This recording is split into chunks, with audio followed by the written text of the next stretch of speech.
నమస్తే సర్కార్ India news కి స్వాగతం.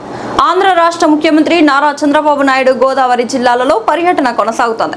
కాటన్ బ్యారేజ్ మరమ్మతులకు శ్రీకారం చుట్టిన అనంతరం ధవళేశ్వరంలో భారీ బహిరంగ సభలో చంద్రబాబు మాట్లాడారు. ఈ సందర్భంగా చంద్రబాబు మాట్లాడుతూ రాష్ట్ర విభజన జరిగిందని, నేనే సైబరాబాద్ ను నిర్మించానని, నేను చేసిన నగరం తెలంగాణకు వెళ్ళిందని, వారు బాగుపడ్డారని, ఇక్కడ ఉన్న వారిని బాగు చేయాలని, వారితో సమానంగా బాగు చేయడం నా జీవిత ఆశయమని చంద్రబాబు తెలిపారు. విభజన జరిగింది.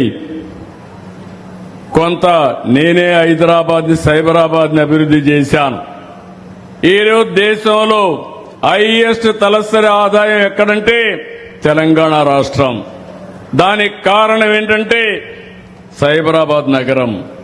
అది నాలెడ్జ్ ఎకానమీకి కేంద్రంగా తయారైంది.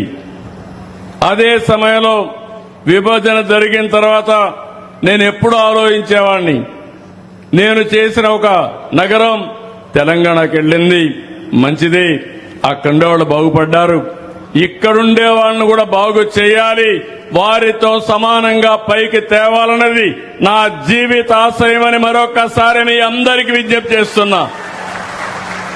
అందుకే ఎప్పుడు ఆలోచించినా 24 గంటలు అదే ఆలోచిస్తూ ఉంటాను.